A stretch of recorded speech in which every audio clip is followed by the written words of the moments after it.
મિત્રો, આપણે જો જીવનમાં કોઈ પણ સિદ્ધિ પ્રાપ્ત કરવી હોય તો પુરુષાર્થ જરૂરી છે, પણ એ પુરુષાર્થ સમજપૂર્વકનો હોવો જોઈએ.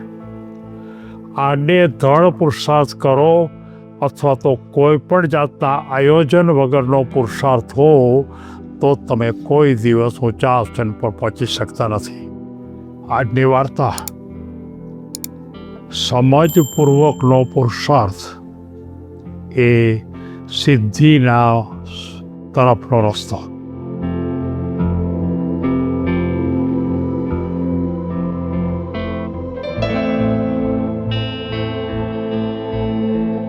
એક રાકેશ એક શહેરની અંદર રહેતો હતો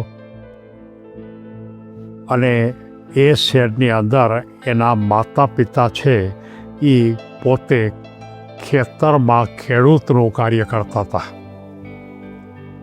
એટલે કે એનો વ્યવસાય જ ખેતી હતો. અને આ જે રાકેશ છે એના મનમાં એક સ્વપ્ન આવ્યું કે મારે સારા ક્રિકેટર બનવું છે. એણે એના પિતાને કીધું કે મારે ક્રિકેટર બનવું છે. ત્યારે એના પિતા એમ કહે છે કે ભાઈ, આપણે સામાન્ય માણસો, આપણે સામાન્ય ખેતી છે અને ખેતીમાંથી જે આવક આવે છે એ આવકથી આપણું ભરણ પોષણ થાય છે અને એ પણ માંડ માંડ થાય છે. તો હવે તું આ રસ્તા ઉપર તું જઈશ તો તને ખરેખર અમે તને કેવી રીતે ખર્ચ આપી શકીએ. ત્યારે એણે એમ કીધું કે મારે ખર્ચની જરૂર નથી, હું ગમે ત્યાં કામ કરીશ, મને જે પૈસા મળશે એમાંથી એનો ઉપયોગ કરીશ. પણ એના પિતાએ એમ કીધું કે વાત સાચી છે, તારો ક્રિકેટનો ખર્ચ તું કાઢીશ, પણ અમારે જે ખરેખર જમવાનું થશે એમાં તારો સહયોગ ન હોય તો અમારે ખેતીમાં પાક કેવી રીતે થાય. રાકેશ વિચાર કરતો હતો કે શું કરવું. એને પિતાને જઈને એમ કીધું કે મારે ખરેખર ક્રિકેટમાં રસ છે અને હું ક્રિકેટની અંદર બહુ પુરુષાર્થથી કામ કરીશ, મને ક્રિકેટર બનવા દો. ત્યારે એણે એમ કીધું કે આના માટે મેં નિર્ણય પણ કર્યો છે અને સાથોસાથ આયોજન પણ કર્યું છે. હું વહેલો ઉઠીને 10-11 વાગ્યા સુધી ક્રિકેટ માટેની પ્રેક્ટિસ કરીશ અને ત્યાર પછી હું ખેતરમાં કામ કરીશ. અને આ રીતે વિચાર્યું. ત્યારે એના પિતા કહેતા કે ભાઈ, તું થાકી જઈશ, સવારમાં તું 3-4 કલાક ક્રિકેટ રમ, પછી તું ભણવા જા અને પછી ખેતરમાં કામ કરવા આવો તો થાકી ન જા. તો ના, હું થાકીશ નહીં. અને આ રાકેશે શરૂઆત કરી. સવારમાં વહેલો 5 વાગે ઉઠે અને 5 વાગે ઉઠી અને તરત જ 8 વાગ્યા સુધી 5 થી 8 એ સતત પ્રેક્ટિસ કરે અને તરત જ 8-8:30 તરત જ તૈયાર થઈ અને સ્કૂલમાં ભણવા જાય. 12:30 સુધી ભણવાનું રાખે અને 1 વાગ્યા પછી ખેતરમાં તરત જ જાય. આખું આયોજન કર્યું. મિત્રો, જીવનમાં કોઈ પણ યુવાન પોતાને આગળ વધવું હોય તો માત્ર એ એક જ વસ્તુની પાછળ પડી જાય તો આગળ વધી ન શકે. પોતાની આજીવિકા માટે, પોતાના કુટુંબની આજીવિકા માટે પણ એને વિચારવું જોઈએ.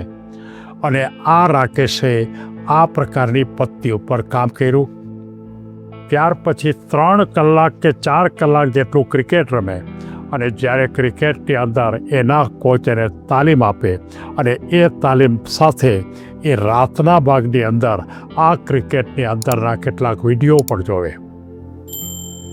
એ કોણ ચોક્કસ પ્રકારનો ક્રિકેટર કેવી રીતે રમે છે, એણે કેવી રીતે બોલ નથી, માનો કે બેટથી ધક્કો માર્યો, બોલિંગ કેવી રીતે કરી, કોઈએ કેચ કર્યો તો કેચ કેવી રીતે કર્યો, એનું સૂક્ષ્મ નિરીક્ષણ એ રાતના 8 થી 11 વાગ્યા સુધી કરે.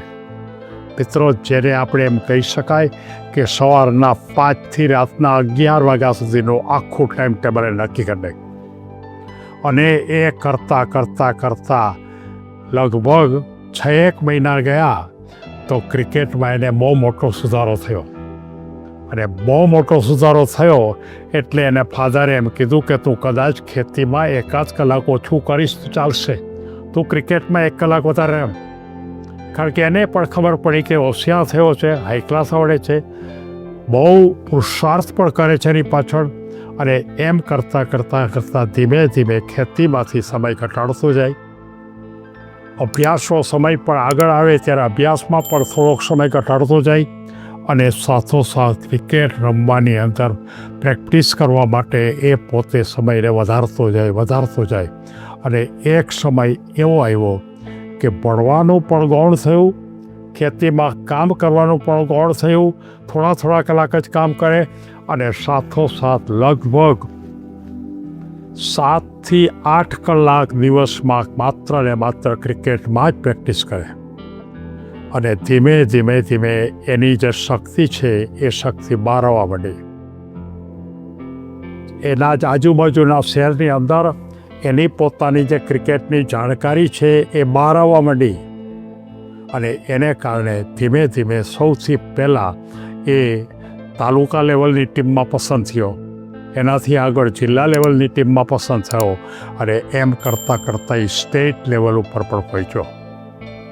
અને એની પ્રગતિ આગળ વધતી જ ગઈ.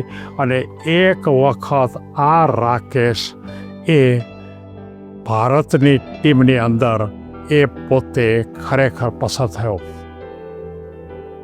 એક ખેડૂતનો છોકરો, એક સામાન્ય છોકરો, એક ગરીબ છોકરો, અને એનો પોતાનો એકદમ ચોક્કસપૂર્વકનો પુરુષાર્થ, નિયમિત પુરુષાર્થ. અને એ આયોજનને કારણે એણે જીવનની અંદર હસવું ને રમવું ને મજા કરવી, છોકરાઓની હારે ને ગપ્પા મારવા ને આ બધી પરિસ્થિતિ એણે છોડી દીધી.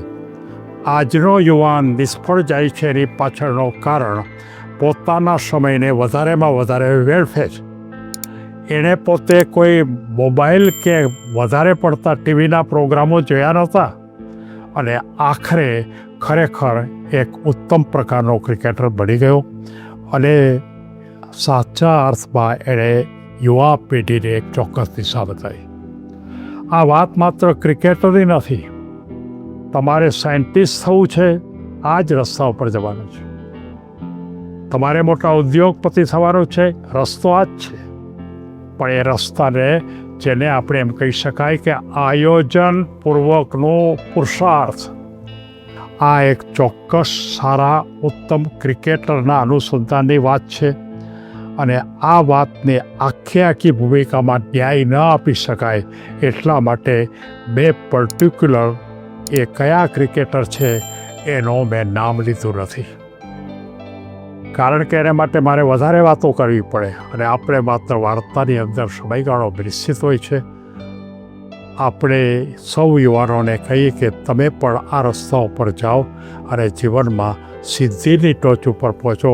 અને આ સિદ્ધિની ટોચ ઉપર પહોંચવા માટે એક જ સિદ્ધાંત, સમજપૂર્વકનો પુરુષાર્થ. સૌને ધન્યવાદ.